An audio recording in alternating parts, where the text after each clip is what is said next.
lebih spesifik lagi, saya akan memberikan contoh contohnya di SMP yang ada di Nusa Tenggara Timur, yaitu SMP Negeri 48 Sate. Dari ini adalah nanti dari saya. Ini adalah kerangka pembahasan kita pada hari ini. Yang pertama adalah perkenalan, yang kedua adalah kronologi kasus, lokasi kejadian, penanganan dan kesimpulan. Berlama-lama kita masuk ke dalam ini adalah kronologi kasus dari PCAD. Tidak di media sosial, polisi memperhatikan siswa SMP Negeri 48 Sate yang terletak di Desa Selatan atau mengoperasikan yang saat belajar di sekolah.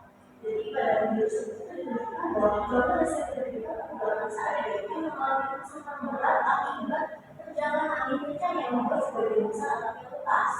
Dan itu juga sejumlah kali terlibat kebakaran akibat peristiwa yang terjadi berakhir. Video ini sudah kita lebih dari 2 bulan kali menayangkan. Ini juga menunjukkan bagaimana siswa harus belajar tanpa adanya meja, kursi, dan merasa juga duduk di lantai masih menggunakan tangan tanpa piring dengan beberapa peringkat bekas patah dan penyakit. Jadi mereka duduk di lantai tanpa ada tangan. Untuk lebih jelas lagi saya tunjukkan video. Di sini adalah video dari bagaimana kondisi siswa-siswa SMP Negeri 48 Sate itu belajar. Bisa dilihat bahwa mereka duduk di lantai tanpa adanya alas apapun, yaitu lantai tanah. Dan bangunan sekolahnya pun terlihat dari bambu yang hancur terkena terjangan angin dengan atap yang rusak. Video ini tuh baru banget. Video ini baru diterbitkan pada 13 Februari 2025 dan dari Master Indonesia. Dari informasi video ini saya menggunakan video terus. Bangunan sekolah SMP Negeri 48 Sate ini sangat tidak seharusnya bisa dipakai atau digunakan untuk pembelajaran. Kita tidak mendapatkan fasilitas yang memadai siswa dengan sekolah-sekolah lainnya. Ini adalah lokasi kasus. Untuk lebih jelas lagi, kasus ini berada di Nusa Tenggara Timur Kabupaten Sika. Atau juga dari DQLT 9 dari Lingkungan Desa Utara Kecamatan Tanah Kabupaten Sika. Menurut sekolah ini terletak di pedalaman. Tapi meskipun di pedalaman, seharusnya itu pemerataan sarana itu sudah terjadi di Indonesia. Selanjutnya adalah potret. Itu adalah potret dari SMP Negeri 48 Sate yang saya masukkan di media sosial. Itu adalah potret dari bangunan luar. Ini adalah bangunan luar, terlihat atapnya sudah tidak ada, dan sekolah ini sangat kecil sehingga mereka memiliki 2 ruangan untuk belajar. Mereka tidak punya ruangan seperti sekolah kita yang memiliki ruangan, ada ruangan khusus ruang guru, ruang presentasi, dan sebagainya. Mereka tidak memiliki. Mereka benar-benar hanya belajar di suatu ruang kosong di lantai tanah tanpa adanya peralatan yang lengkap juga. Jadi ada kondisi belajar mereka, dan ini adalah potret mereka saat berkegiatan di luar sekolah. Latar belakang, kenapa mereka bisa belajar di tempat seperti itu dan tanpa adanya peralatan yang lengkap? Ini adalah siswa-siswa SMP Negeri 48 Sate harus belajar di tanah dan kondisi bangunan yang runtuh. Karena sekolah ini baru diresmikan masih diresmikan pada Mei 2020. Itu begitu baik pasca bencana dan sedari mereka kecil, mereka tidak memiliki fasilitas yang lengkap dari bangunan ataupun memiliki bangunan yang seharusnya dapat digunakan. Selanjutnya itu adalah dampak yang dialami. Pertama, fasilitas belajar yang rusak, kedua belajar tentang desa dan peralatan. Penanganan yang sudah didapatkan. Sejauh ini saya megang cerita penanganan yang sudah didapatkan ada 2 macam penanganan. Yang pertama adalah penanganan dari Kemdikbudnya.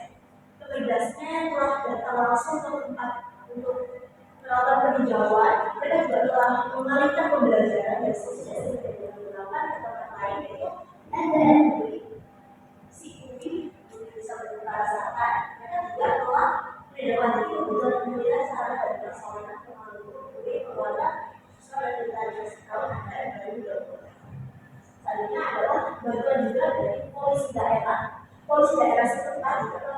beberapa bantuan yaitu berupa misalnya fasilitasi dan alat tulis, lalu kedua dan memori, maka harus satu lengkap dan juga 100 meja dan kursi. Tapi untuk meja dan kursi ini masih menyusul. Ini adalah sumber data dari untuk yang saya ambil pada berita ini. Dan ini adalah kesimpulannya, kasus itu menunjukkan pentingnya pemerataan sarana dan prasarana pendidikan agar semua siswa mendapatkan hak yang setara.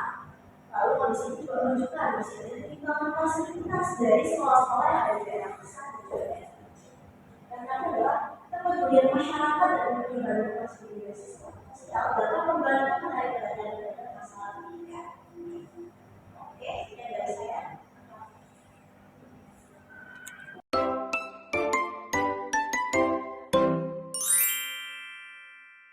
Saya izin bertanya, saya Yunis, absen 8 dari 91, ingin bertanya, menurut kamu, kenapa kasus kayak gini itu baru dapat perhatian dari banyak pihak kalau udah viral di media sosial?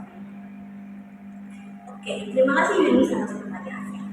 Jika menurut saya sendiri adalah sebenarnya ya daerah-daerah terpencil seperti Nusa Tenggara Timur itu juga tuh mereka memiliki keterbatasan informasi sehingga itu banyak dari kita lebih mengetahui apa punya kehidupan mereka, apa saja musibah yang mereka alami itu nggak tahu ya kan. Kita tuh hanya tahu melalui media sosial, kemudian juga kita bisa langsung datang ke tempat untuk mengetahui ya. Maka dari itu video-video itu baru viral dan mendapatkan perhatian publik sehingga para pemerintah, orang di sekitar itu baru bisa memberikan pertolongan karena mereka belum mendapatkan informasi. Ya,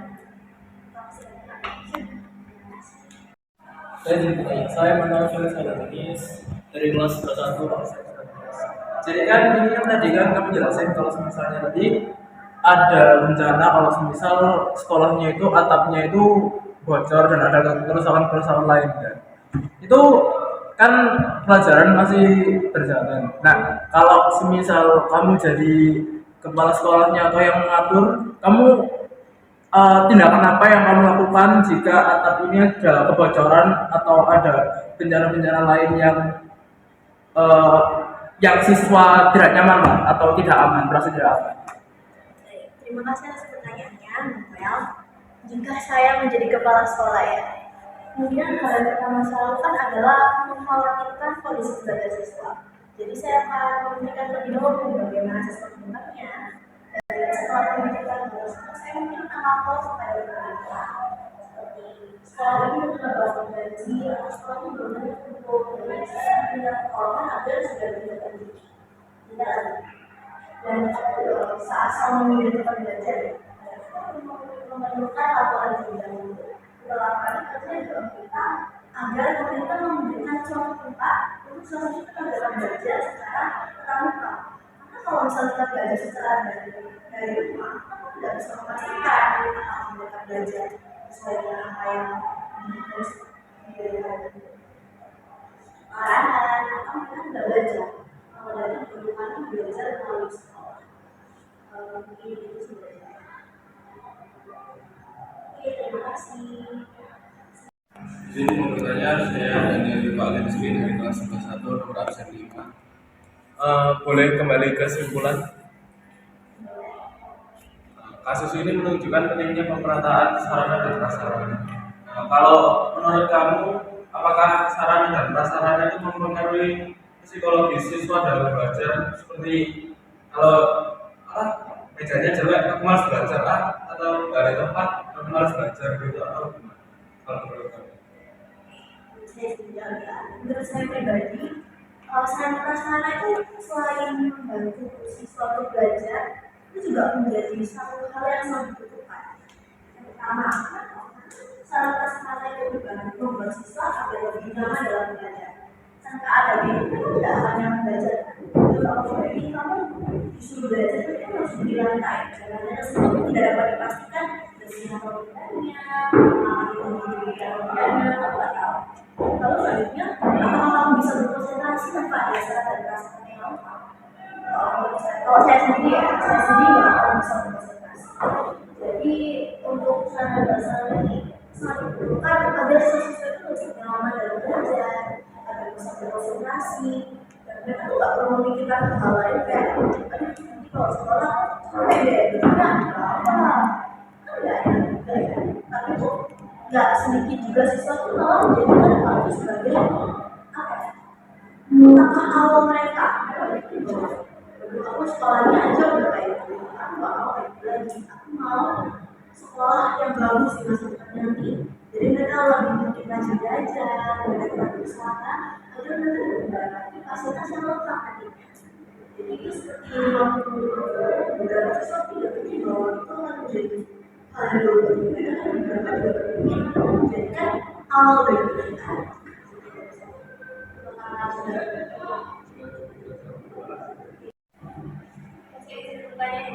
Saya Stephanie Krisnandjaya, kelas 1 nomor absen 30. Yang ingin saya tanyakan adalah bagaimana caranya kamu bisa tahu memastikan bahwa bantuan yang diberikan itu benar-benar sampai dan digunakan oleh siswa yang membutuhkan di sana. Dan ini kan baru terjadi ya, karena kita tadi ketahui videonya itu baru di tanggal 13 Februari. Nah, sedangkan sarana prasarananya itu juga nggak mendukung, transportasi ke sana sulit, apalagi ini kan habis bencana juga. Dan ini juga apakah nantinya akan continue itu kan kita masih belum tahu. Nah, kalau menurut kamu bagaimana? baik terima kasih kan atas jika menurut saya sendiri untuk hal seperti itu memerlukannya suatu keterbukaan terbuka dari apa yang pertama adalah dari pemerintah bagaimana pemerintah memberikan hal tersebut kiranya dapat dikomunikasikan lalu dari pemerintah setempat atau polisi daerah kiranya mereka juga dapat memberikan perhatian mereka untuk mengkomunikasikan juga dan mereka juga mulai mempertanyakan apakah sekolah ini sudah diberikan sesuai dengan apa yang mereka lakukan itu sangat dibutuhkan jadi intinya adalah agar kita dapat mengetahui hal itu sudah disampaikan sesuai dengan apa yang dipublikasikan adalah pembukaan dari sisi kita kepada setempat, polisi daerah maupun